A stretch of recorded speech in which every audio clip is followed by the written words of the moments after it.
comenzar el webinar. Espero que me escuchen bien y lamento que quizás me escuchen toser un poco o algo porque estoy un poco agripada, pero seguimos igual con el webinar de hoy.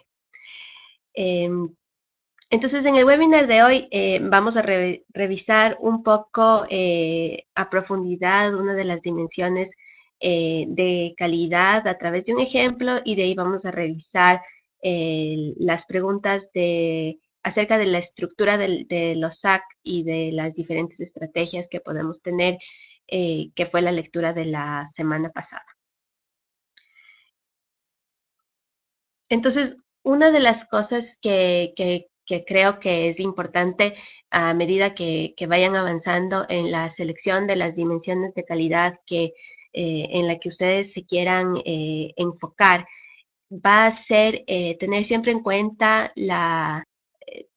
cómo estas son como piezas de un rompecabezas que una va de la mano de otra, ¿no? Y por eso difícilmente van a poder tener un sistema que no tenga alguna de estas dimensiones, aunque las subcategorías que están dentro sean diferentes para los centros, ¿no? Entonces, recordando un poco los comentarios que recibimos la semana pasada, hace 2 semanas en el webinar, estuve pensando que sería bueno hoy explorar a través de un ejemplo eh, esta dimensión específica de la contribución de una investigación y ver cómo podríamos analizar la contribución de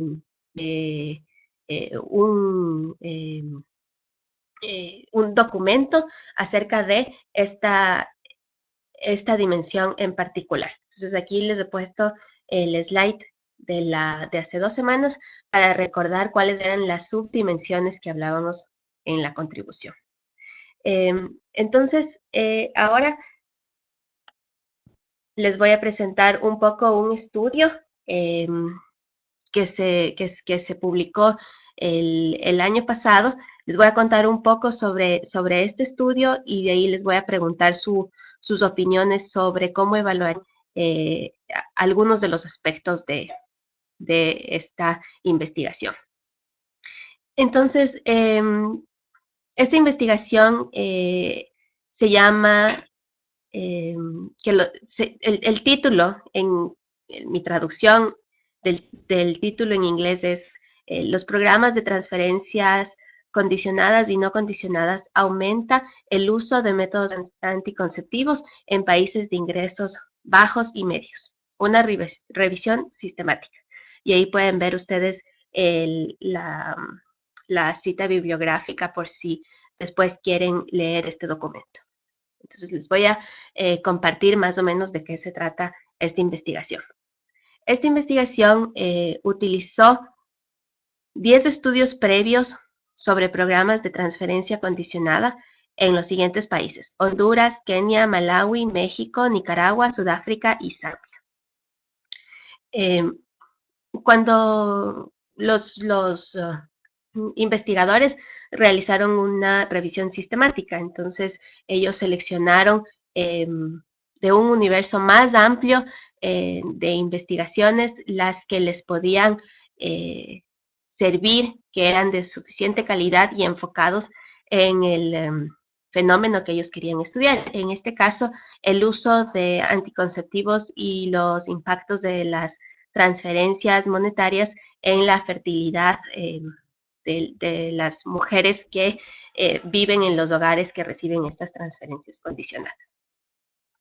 Entonces, de esta revisión sistemática, sale que 4 de los estudios seleccionados mostraron que los programas tienen un impacto positivo, es decir, que los hijos tienen hijos más espaciados, existen más años entre los hijos y también reduce la probabilidad de embarazos. De ahí identificaron otros 3 estudios que no mostraron impactos en los indicadores de fertilidad. De ahí mostraron 3 que tuvieron un impacto positivo en el uso de anticonceptivos, que es otra forma de atacar la fertilidad o de reducir el número de niños que una familia tiene.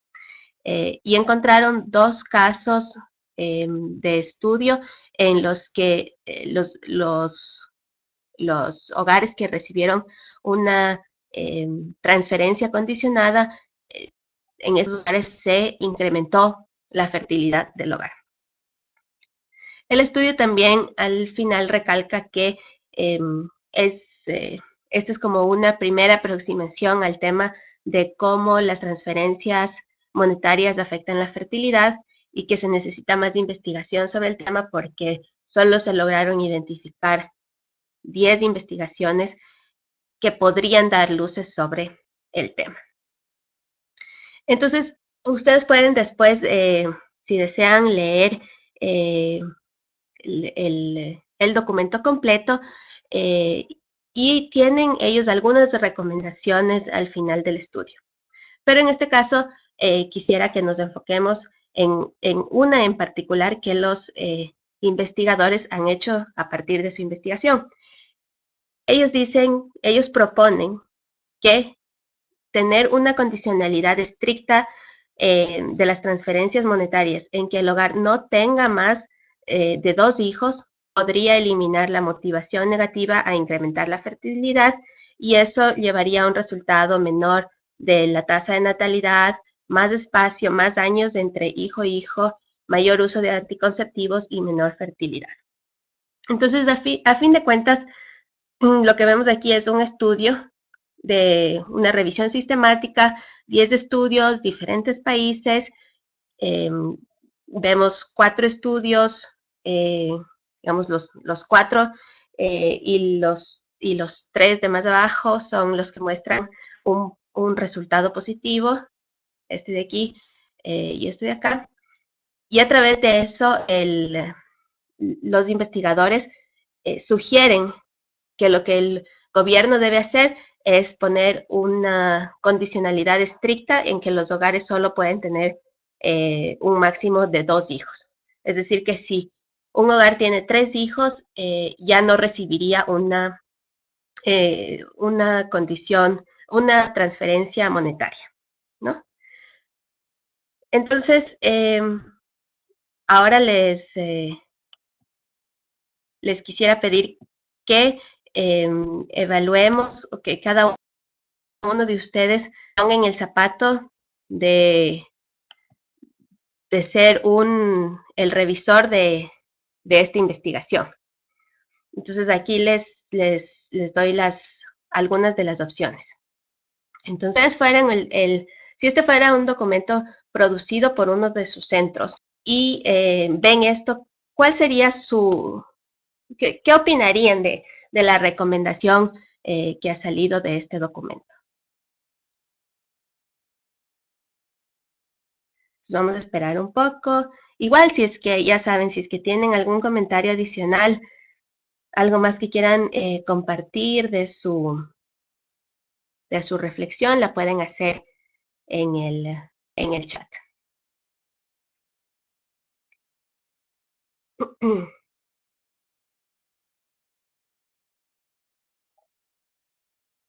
Igual si tienen alguna pregunta adicional.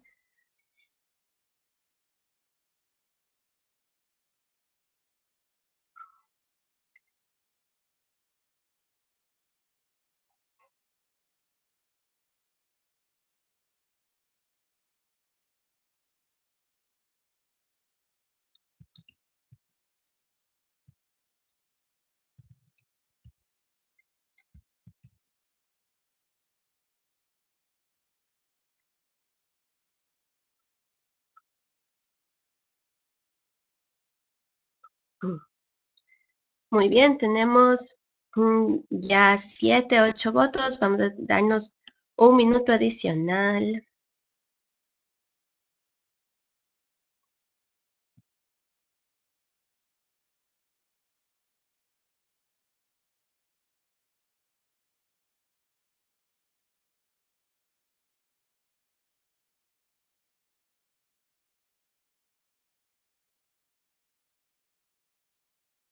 Muy bien, entonces creo que hemos llegado al final de estos resultados. Vamos a ver eh, qué es lo que tenemos. Entonces, estos son los resultados. Ahora ya los pueden ver. Tenemos que el 33% de ustedes dice que estaría de acuerdo con esta recomendación, pero le pedirían al autor que fortalezca su argumento.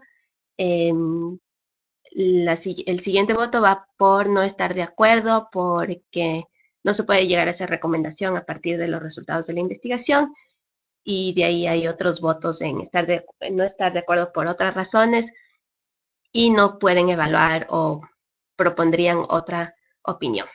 Entonces, una de las razones por las que les seleccioné esta investigación para hacer esta reflexión es porque, por suerte, tenemos una revisión que se hizo de esta investigación por otros investigadores. Entonces, como ustedes pueden ver, esta es una publicación ya finalizada, se publicó en un journal académico que es el Studies in Family Planning. Ustedes pueden leerlo en la web. Lo interesante es que Amanda Glassman y su colega Palermo, que creo que es de UNICEF, hicieron un análisis de esta investigación en el blog del Center for Global Development, y justamente el título ustedes pueden ver en la fuente que dice buena investigación y mal consejo. Y es interesante porque los autores justamente hacen esta reflexión sobre, dicen, primero en la evaluación que ellos hacen, dicen, digamos, esta investigación está bien hecha, básicamente. O sea, hacen una revisión sistemática, es un tema de interés porque las transferencias monetarias son un tipo de programa que cada vez se vuelve más popular. Entonces, dicen, la investigación está ahí, ¿no? Entonces, quizás la parte de la confiabilidad, de la credibilidad de la investigación está ahí.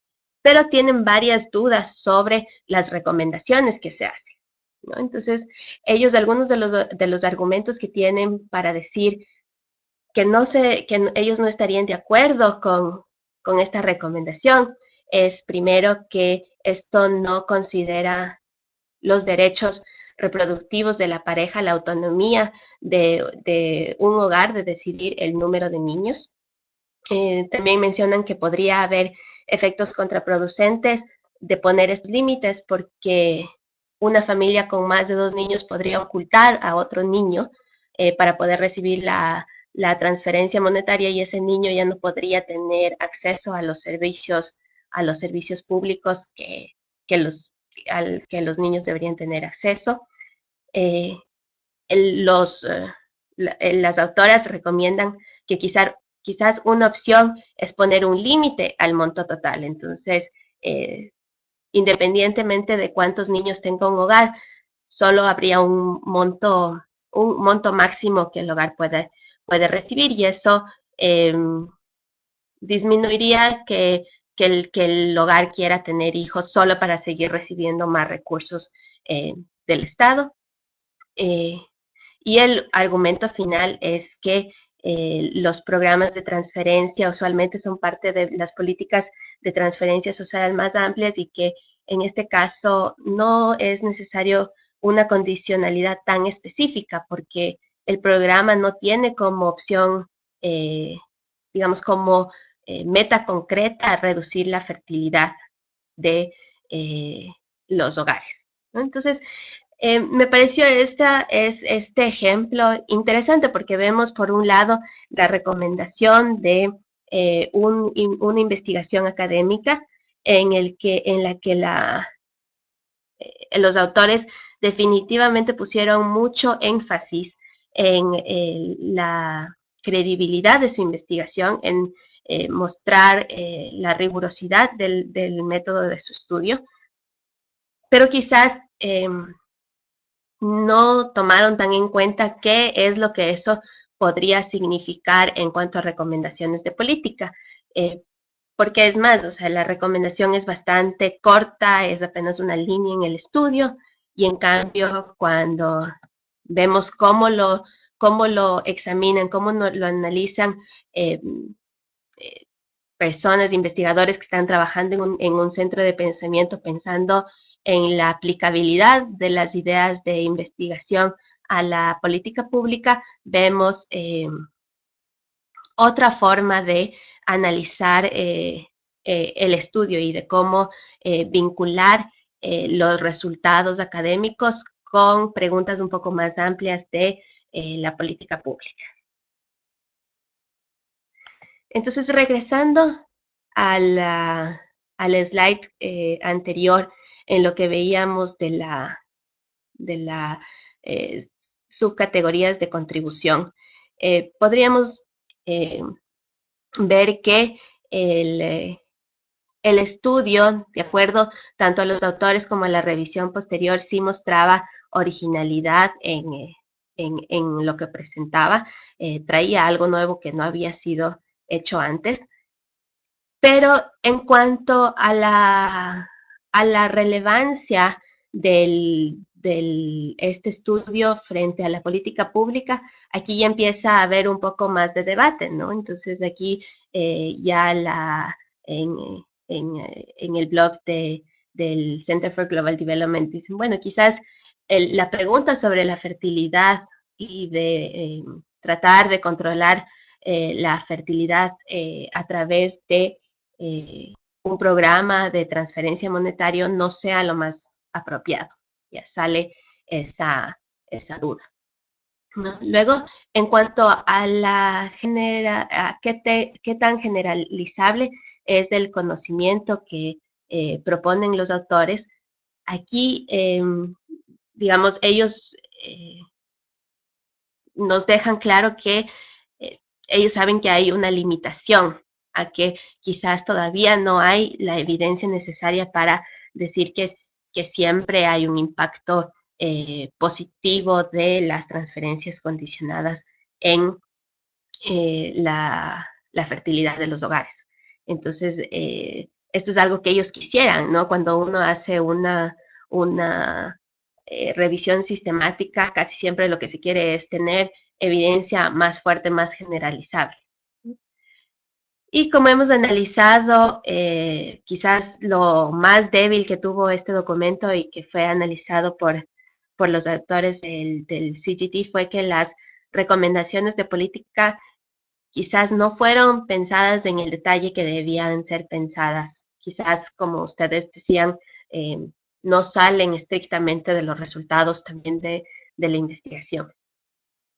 Entonces, esto es para mostrarles un poco cómo algunos autores revisan o analizan la investigación de otros. Me pareció esta un ejemplo útil porque no siempre podemos ver cuál es la revisión o cuáles son las opiniones de los investigadores sobre el trabajo de otro investigador. Pero en este caso, como fue un comentario público, tuvimos acceso a conocer un poco las recomendaciones y ver qué pensaban otros investigadores sobre esta investigación específica.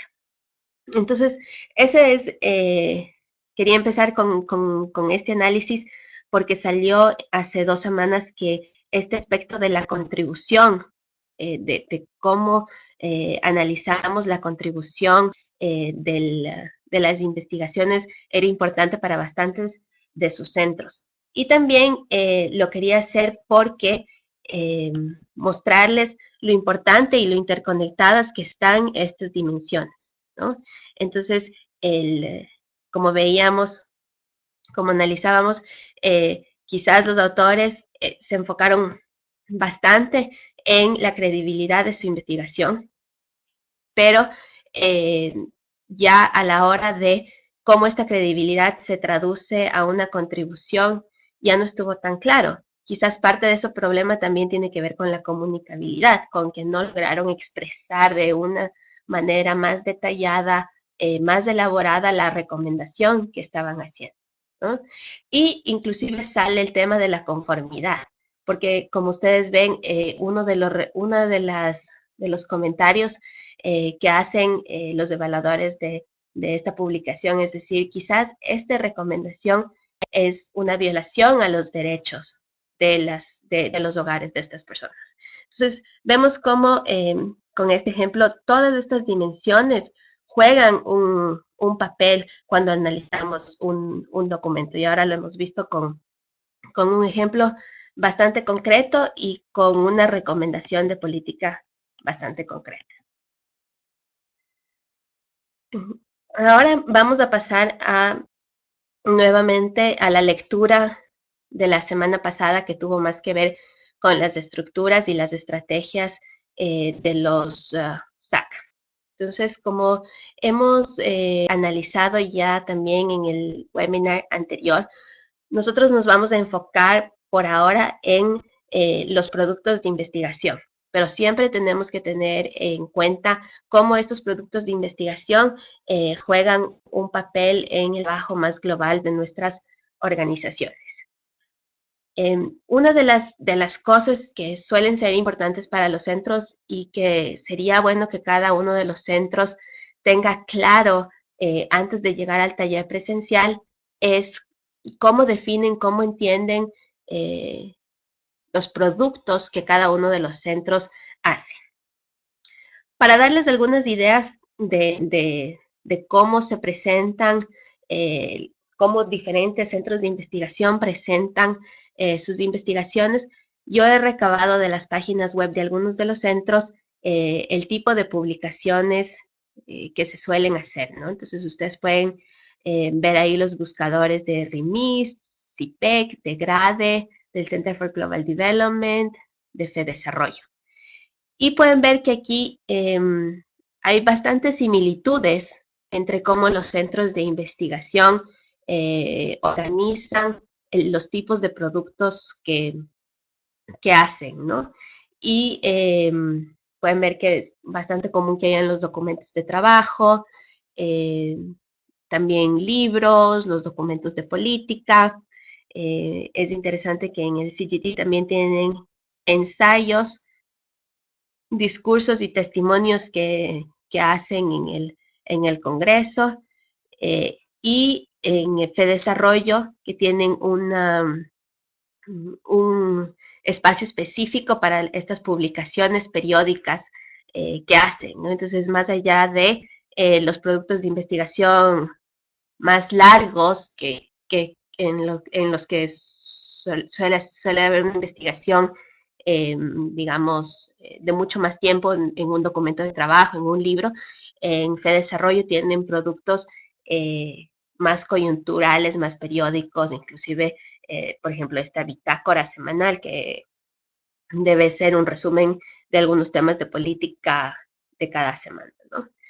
Entonces, esto es para que tengan una idea de los tipos de productos que generan centros parecidos a los suyos y que les puede servir de inspiración para pensar en sus propios productos, cómo los describen, qué funciones tienen estos productos.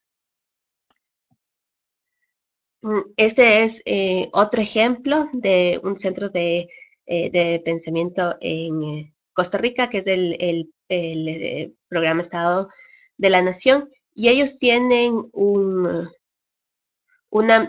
metodología, o sea, una marca propia que han utilizado para sus productos, que son este estado de la nación, ¿no? Entonces, es como un monitoreo de cómo avanza el desarrollo de Costa Rica y como que han logrado llevar esa marca a otros aspectos, ¿no? Entonces ahora hacen el estado de la región, el estado de la educación, el estado de la ciencia y la tecnología. Entonces es como que lo tienen como que una metodología, una marca que les ha ayudado a posicionarse y que han logrado llevarla a otros temas, ¿no? Entonces esa es otra estrategia de los tipos de productos que hacen los centros.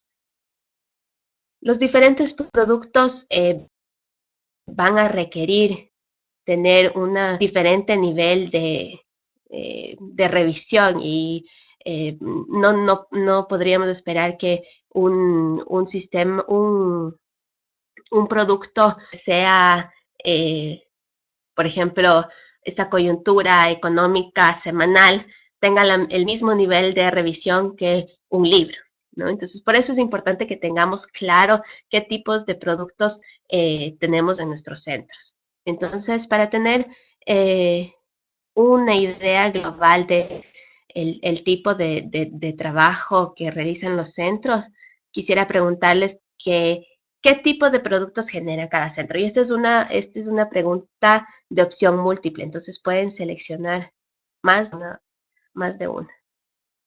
Igual está abierta el otros y sería ideal si las personas que nos contestan otros también nos pueden compartir en el chat qué otro tipo de productos son estos, ¿no? Para tener una mayor idea.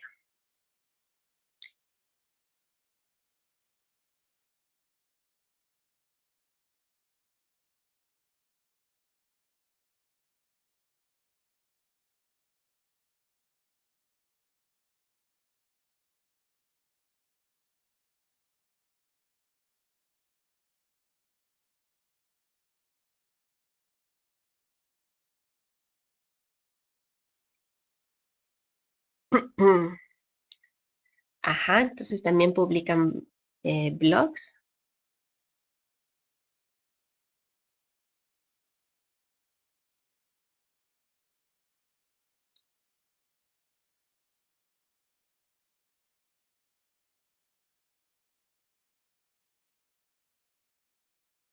Gracias, Mario. Quizás las posiciones institucionales serían similares a los documentos de opinión. Quizás no, ¿no? Porque esos requerirían de una, representan la posición institucional, en tal caso, sí. No solo la del autor.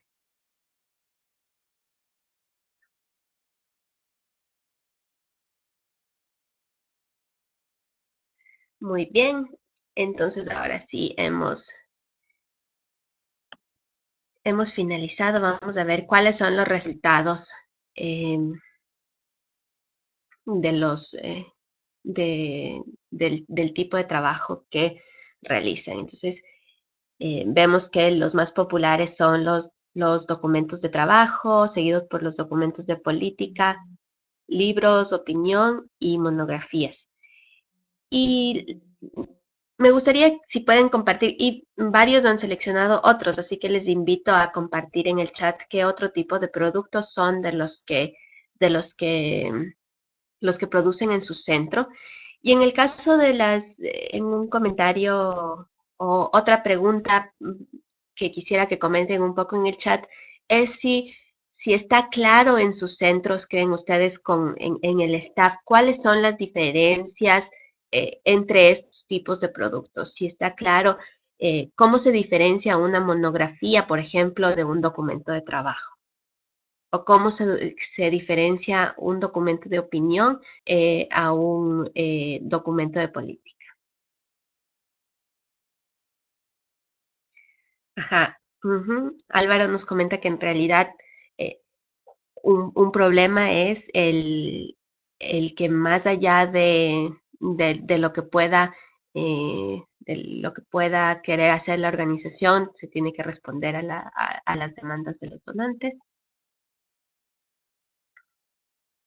Eso es interesante, pero casi siempre también los centros eh, me parece que negocian eso, ¿no? También con los donantes, qué tipo de productos eh, producirían.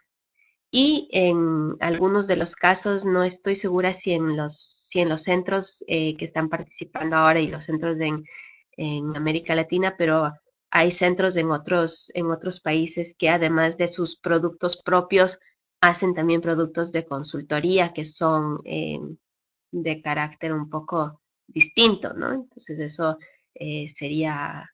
podría ser interesante para ustedes analizar.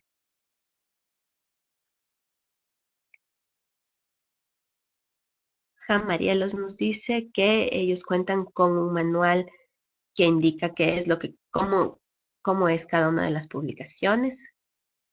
Eso sería quizás interesante si pudiésemos compartir algunos de estos manuales que ya tienen las instituciones, si es que pueden compartirlos con otros, para igual tener más insumos para aprender de lo que ya han hecho los centros.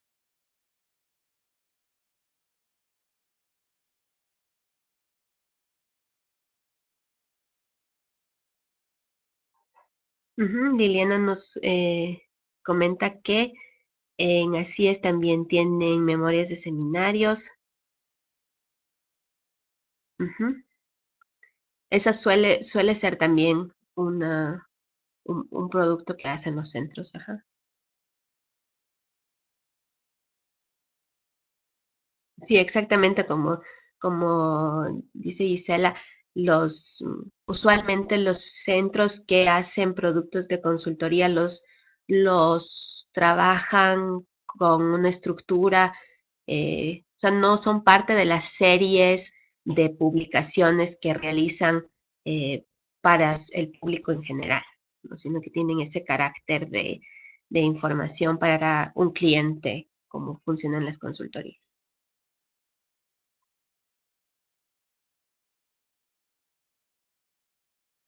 Ujú. Y materiales didácticos. Eso nos cuenta Fernando de Cadet. Eso es interesante, ¿no? Ver si es que este tipo de documentos eh, necesitaría una revisión también académica. Pero bueno, lo que nos damos cuenta aquí es que sí hay una marcada eh, tendencia a cuáles son los productos más comunes, ¿no? Entonces esta información nos va a ir sirviendo yo la voy a sistematizar para cuando tengamos el taller presencial, para ir recordando que estos son los tipos de publicaciones a los que vamos a aplicar un sistema de aseguramiento de calidad y no son eh, para que nuestra discusión no sea en abstracto, ¿no? Sino que sea pensando en este tipo de documentos en específico. Entonces vamos a seguir avanzando en nuestra presentación.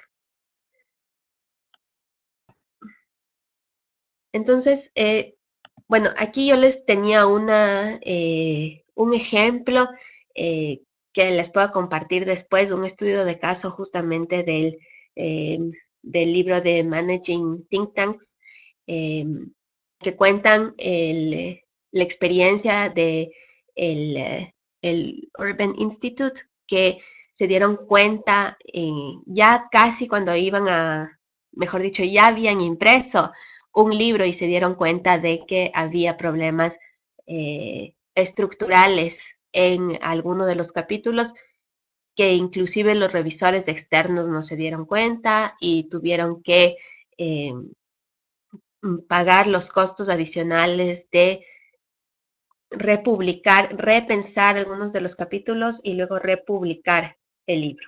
Entonces, esto es importante porque cuando estamos pensando en estos productos y en el nivel de revisión, en el nivel de atención que queremos darle, es importante hacernos estas preguntas de qué tan emblemáticos son estos productos para la institución.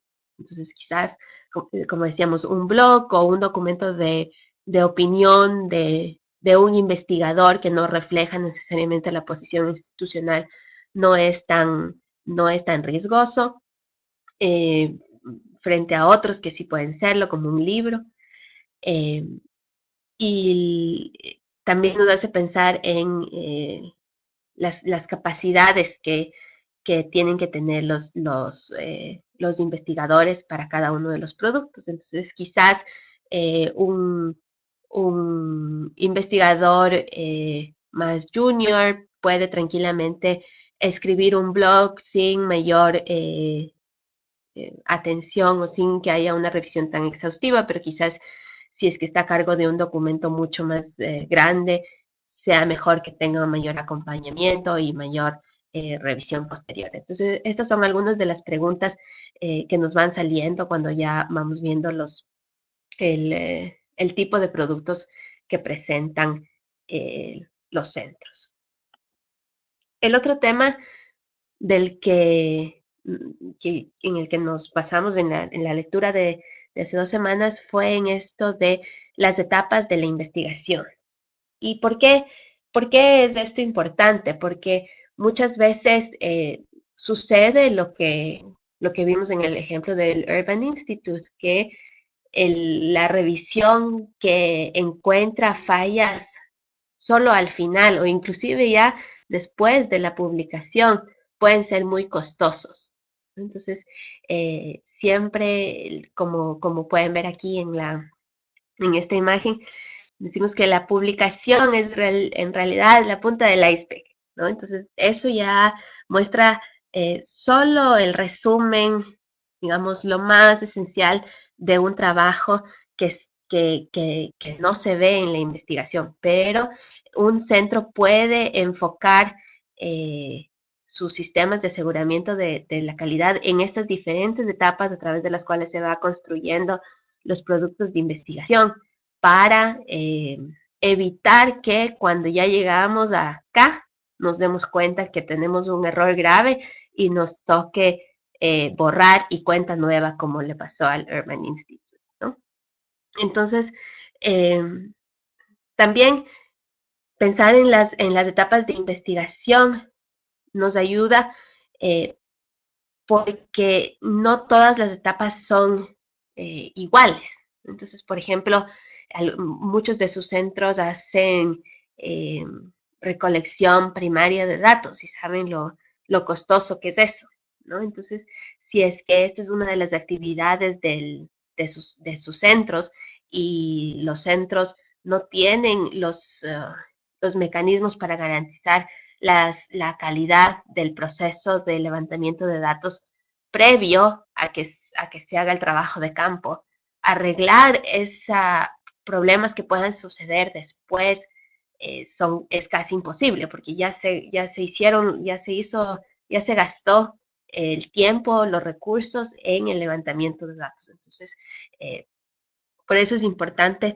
pensar en todas estas etapas y cuáles dimensiones son más críticas en las diferentes etapas de investigación, porque como les dije antes, si es que solo pensamos en la revisión en este punto, que es digamos, entre tener un borrador final y la publicación, y hay errores graves, rehacer todo esto va a ser bastante trabajo. Entonces, eh, por eso creo que especialmente en los centros que tengamos bastantes equipos, que tengamos bastante eh, personal joven que está empezando a hacer investigación, eh, puede ser inclusive más importante estas etapas previas. Pero en cualquier caso, identificar un error en estas etapas previas a la publicación nos puede salvar, digamos, de que no nos suceda como en el caso anterior de que nos dimos cuenta de problemas graves recién al final de todo el trabajo que ya, que ya se hizo, ¿no? Entonces, esa es la lógica de tener estas etapas de investigación. Igual si tienen cualquier pregunta sobre estas etapas de investigación que hayan salido eh,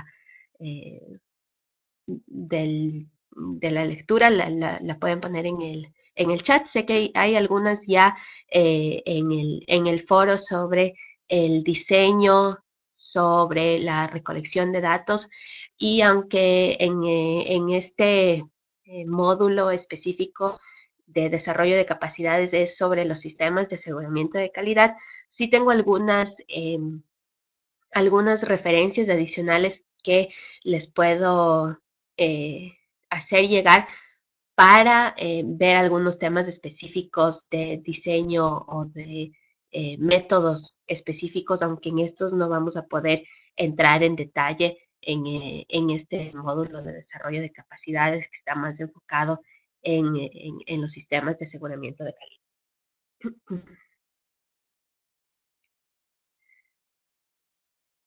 Finalmente, las estrategias que existen para el aseguramiento de la calidad de la emisión van más allá de la revisión de pares, ¿no? Entonces, casi siempre cuando pensamos en cómo hacemos la revisión o cómo garantizamos la calidad de la investigación, casi siempre en lo que más pensamos es en la revisión de pares. Y vamos a tener la lectura en final que tenemos va a ser un poco más de énfasis en entender algunas de las limitaciones de las revisiones de pares y algunos de los retos específicos, porque de seguro esta es una estrategia que puede ser de interés a varios. Pero antes de entrar en eso, quería estar segura de que hemos visto que hay varias estrategias que los centros pueden utilizar y que investigadores utilizan para promover la calidad de sus investigaciones. Entonces vamos a comenzar por el análisis de la de preregistro de las investigaciones. Ustedes deben haber visto los ejemplos concretos que teníamos en la lectura sobre publicar los diseños de las investigaciones antes de que estas investigaciones sean realizadas. Y esta es una estrategia especialmente utilizada en métodos como experimentos, como eh, random control trials, como cualquier cosa en la que queremos mostrar el impacto de alguna política, de algún programa, porque lo que queremos es evitar que durante el proceso de investigación se cambien las preguntas, se cambie la forma de presentar la investigación y que se pesquen los resultados que se dicen, ¿no? Que no haya nada ahí, sino que vamos haciendo todas las regresiones que se nos ocurran o todos los análisis cuantitativos que se nos ocurran hasta mostrar que hay algún tipo de impacto. Entonces, para evitar que esto suceda en las prácticas de investigación, específicamente en este tipo de evaluaciones de impacto, eh, también de los experimentos, esta política de preregistro se está adoptando cada vez más y más. Y ustedes pueden ver ahí algunos de los sitios que inclusive sus centros mismos pueden utilizar para preregistrar sus investigaciones antes de comenzarlas. En estos sitios de preregistro de sus investigaciones, no necesariamente el documento que ustedes registran se hace público, sino que el documento se hace público una vez que ustedes ya hayan terminado la investigación. Mientras tanto, solo existe publicado el nombre de los autores y el nombre del estudio que se está haciendo para que otros investigadores sepan qué tipo de investigaciones se están realizando, pero no se pueden ver el diseño de la investigación como tal, también para que no haya plagio ni abuso de otros investigadores entrando a este tipo de bases de datos de registro de investigaciones.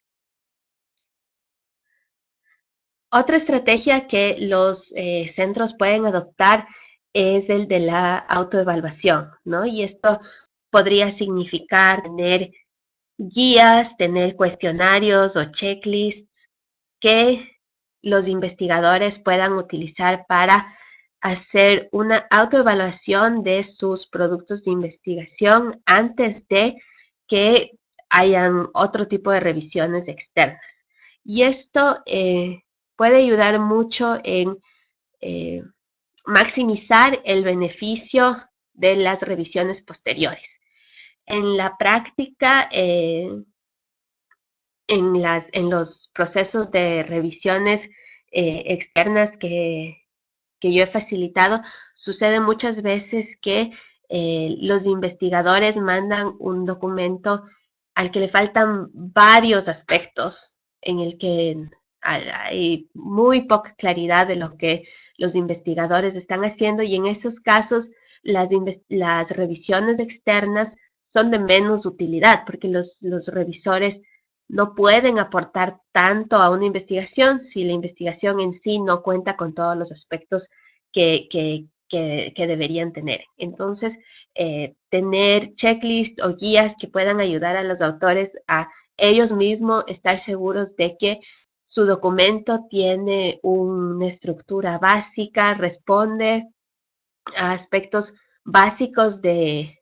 las investigaciones, de los tipos de productos que realizan, pueden ser de gran utilidad para que las evaluaciones posteriores sean de más utilidad y no suceda que los revisores externos regresan, por ejemplo, y dicen, he dado algunos comentarios, pero en realidad no puedo hacer una evaluación completa de este documento porque esto no está claro o esto falta en el documento o tal. Eso es lo que quisiéramos evitar en un sistema de aseguramiento de calidad. Quisiéramos que las diferentes estrategias que implementemos sean, les podamos a cada una de esas sacar el jugo, hacer que nos den el mayor número de recomendaciones para mejorar las investigaciones que realizamos. De ahí tenemos la posibilidad de hacer talleres o seminarios de presentación de los documentos. Esto puede ser una estrategia que ya algunos de sus centros toman. Hay una nota que está disponible también en un think tanks que los colegas del Instituto de Estudios Peruanos compartieron también sobre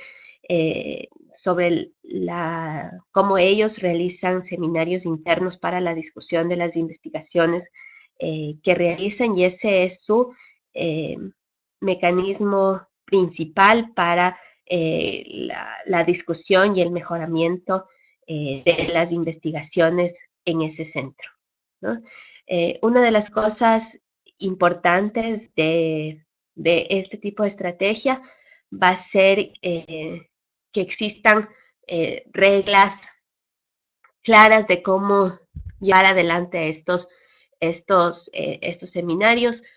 Algunos centros logran crear una cultura institucional académica que ya estas reglas son un poco más explícitas. En otros casos se puede requerir que hayan reglas más explícitas de cómo llevar estos talleres para que se enfoquen justamente en mejorar la calidad de las investigaciones. Otro aspecto importante puede ser el asegurarse que exista un registro apropiado de las recomendaciones y los puntos de vista que se comparten en estos talleres, y que alguien más apoye al presentador en recopilar estos insumos del taller, ¿no? Porque si el investigador, el autor principal está haciendo la presentación de su investigación, va a ser difícil que también esté tomando notas sobre todas las opiniones que les están dando sus colegas y tal. Entonces, eso puede ser también importante. Otro aspecto es que los centros que tienen una masa crítica bastante importante, o sea, varios investigadores senior que tienen una estructura fuerte, pueden hacer estos talleres de forma interna y pueden ser suficientes, pero en el caso de centros que son más pequeños, que quizás no tienen investigadores que se enfoquen en los temas, digamos que cada uno se enfoca en temas muy diferentes, quizás es importante considerar si se tienen que invitar a otros expertos a participar en este tipo de talleres. La revisión de pares, como les decía, es una que casi todos los centros de una u otra forma implementan, sea esto de forma interna o externa. Casi siempre se recomienda para cualquier publicación que es de alto riesgo y también suele ser muy importante en centros que tienen poca capacidad interna, como decíamos, porque si es que por tiempo o por la expertise de los otros investigadores, ellos no pueden una revisión a sus colegas, entonces va a ser importante buscar las capacidades para estas revisiones fuera. Y la última opción es también esta publicación abierta de datos, y esta es también para tratar de eh, mejorar, digamos, la credibilidad de las investigaciones, para mostrar no solo los resultados, sino cómo se llegaron a ellos. Y en la lectura les compartí tanto la política de datos abiertos eh, de Oxfam, así como la del Center for Global Development, con un caso específico donde ustedes pueden ver cómo un documento de trabajo del CGD, además del documento están todas las bases de datos y la programación creo que era en Stata, que ellos hicieron para correr las regresiones que presentan en el documento. Y este documento era de alto riesgo para ellos porque estaban como que mostrando un poco de evidencia distinta a lo que lo que estaban mostrando otros autores. Entonces, por eso mostrar los datos, mostrar cómo se llegaron a sus resultados, se vuelve inclusive más importante. Entonces, esos son los temas de las estrategias, las opciones de estrategias que hemos discutido en la lectura anterior, y sobre los que vamos a tratar de reflexionar cuáles de estos pueden ser más interesantes para nuestros centros. Igual que en el tema de las dimensiones de calidad, esto no significa que todos los centros tienen que hacer todas estas estrategias, sino que yo les abro el abanico de posibilidades para que los centros evalúen, dadas sus capacidades, dada su cultura institucional, cuáles de estos, y dado también el tipo de investigación que realizan, cuál de estas estrategias se puede acoplar mejor a sus necesidades. Entonces, bueno, quizás primero vamos al ejercicio. Uy, no sé qué pasó. Ya. Entonces, quizás primero vamos a esta parte del ejercicio antes de los siguientes pasos.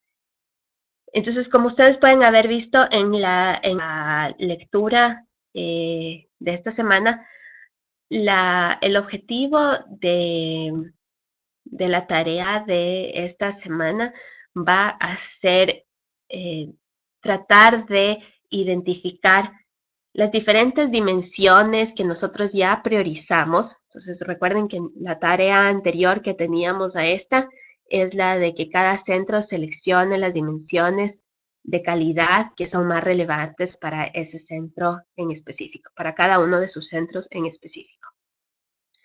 Y ahora la siguiente tarea es reflexionar sobre estas dimensiones, en qué etapa es más importante, en qué etapa se la puede evaluar, en qué etapa de la investigación deberíamos preocuparnos de esto, ¿no? Y eso nos va a dar un poco de idea, ya viendo cuando tengamos una película completa de esto, ver en qué puntos del proceso de investigación tenemos que crear, o en qué puntos del proceso de investigación podemos intervenir para mejorar la calidad de la investigación, de acuerdo al trabajo que realizamos y a nuestras dimensiones prioritarias. Entonces, por ejemplo, aquí está la dimensión de factibilidad. Entonces, la dimensión de factibilidad es una que sí o sí deberíamos de alguna forma, si esta es una dimensión que el centro considera esencial, esa es una que sí o sí debería ser evaluada en la etapa inicial de la investigación.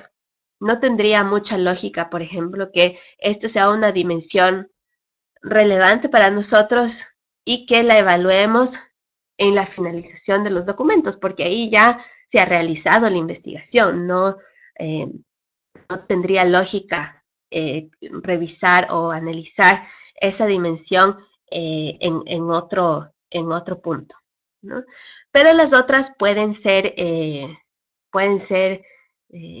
importantes en diferentes etapas, ¿no? Como la transparencia podría ser que es importante tanto en el diseño de la investigación como después en la publicación de datos.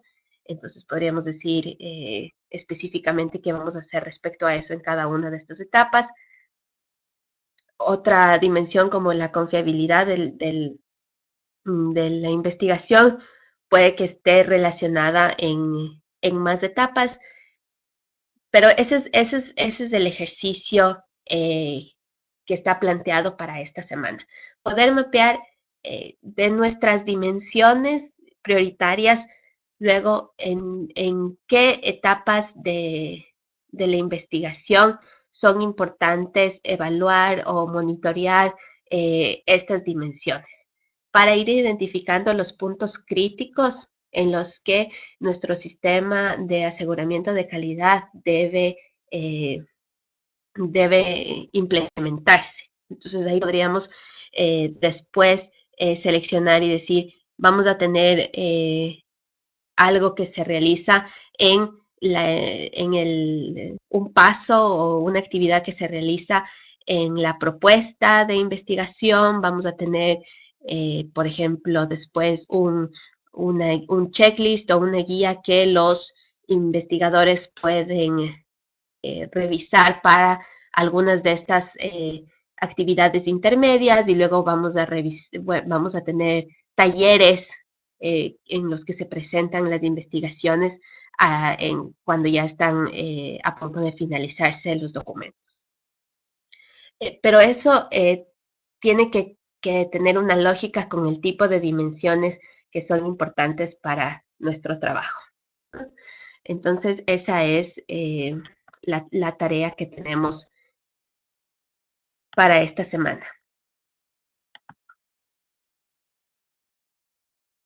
Quiero aprovechar solo para eh, hacerles una última pregunta en el webinar de hoy día para ir pensando en cómo vamos a organizar el taller presencial. Les quisiera pedir que, con esta, pero es para tener una idea de dónde podríamos enfocar nuestros esfuerzos grupales, que seleccionen dos de las estrategias que les parecerían más apropiadas para su centro y en las que quisieran focalizar algunos de los esfuerzos del taller y del trabajo que van a implementar en los siguientes meses.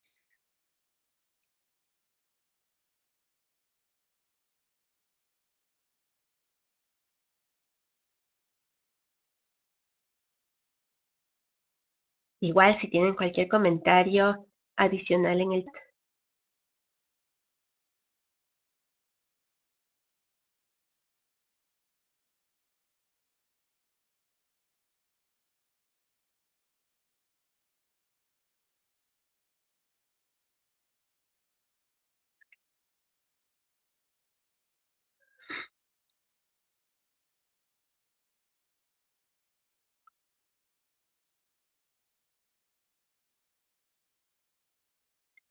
Ya casi tenemos la votación de todos.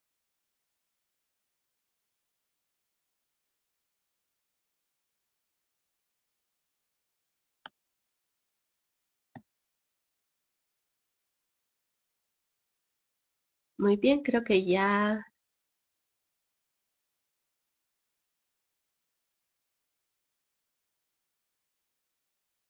Ok, voy a cerrar la votación para que veamos los resultados.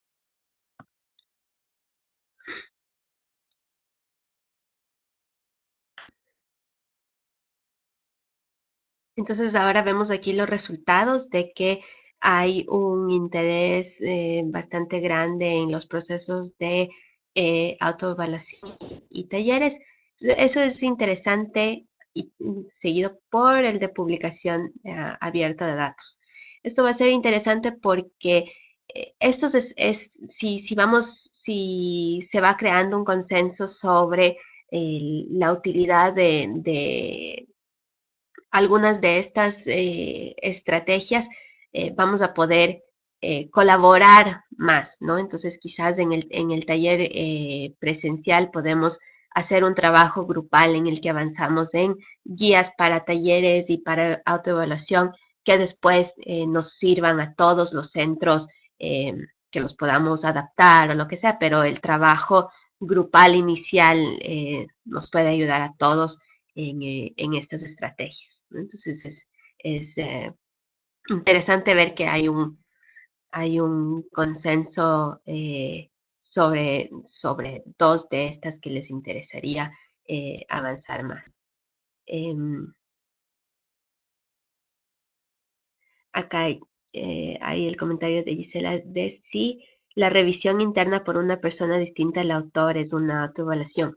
No, cuando es una revisión interna, sería una revisión de pares, porque la revisión de otro investigador siempre vamos a considerarla de una revisión de pares. La revisión de pares puede ser interna por otro investigador de nuestro centro o puede ser externa por un investigador en otro centro en una universidad.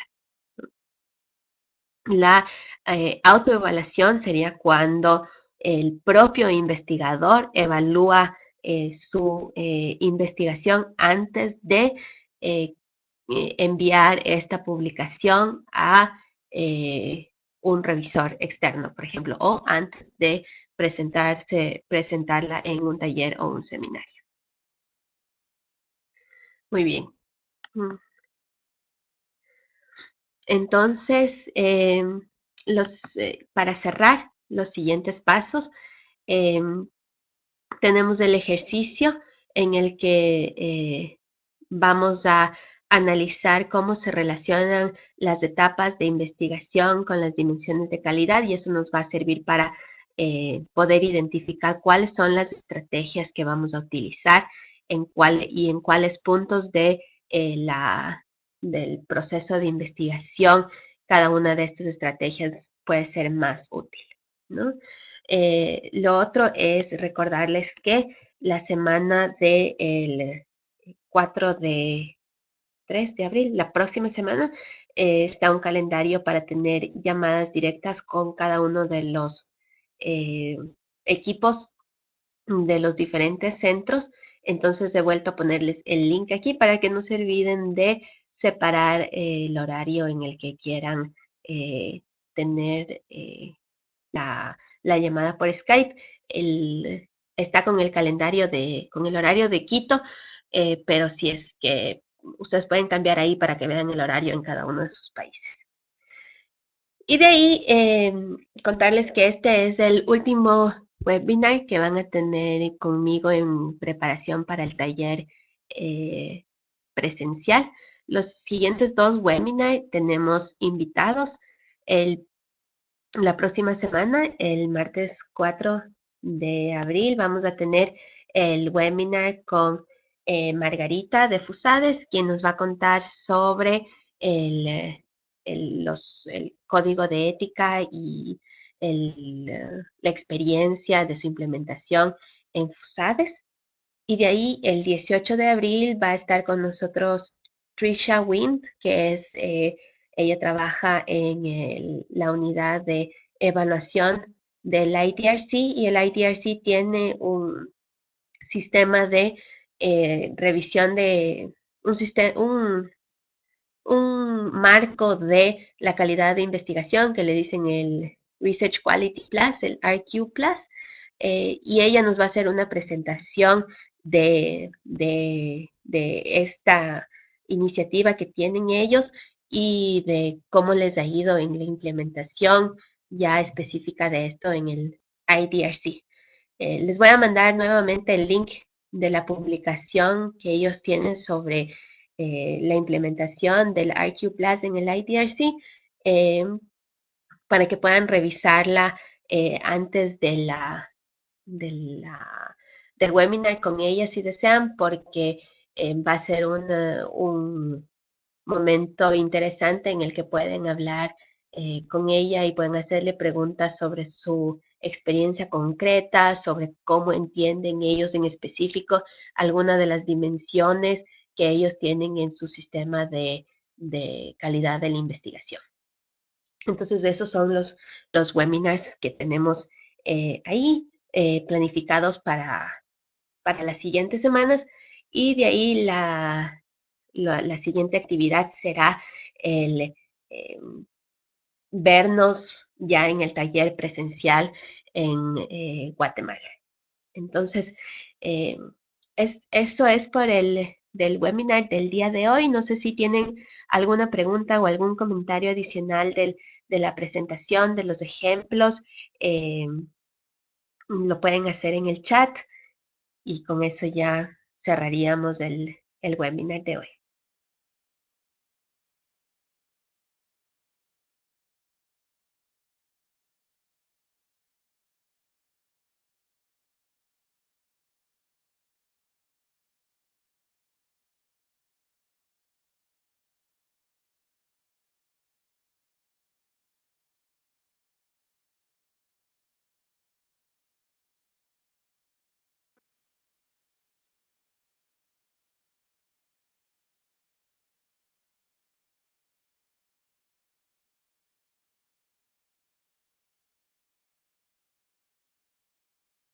No se olviden, por favor, de agendar la reunión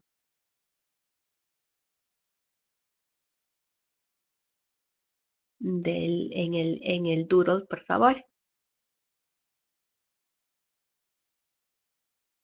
Gracias a todos por participar. Gracias por los comentarios de esta semana en el foro. Lamento que he estado lenta en mis respuestas, pero estuve viajando pero en los siguientes días respondo y les comparto algún material adicional sobre las preguntas que hicieron en el foro de Moodle.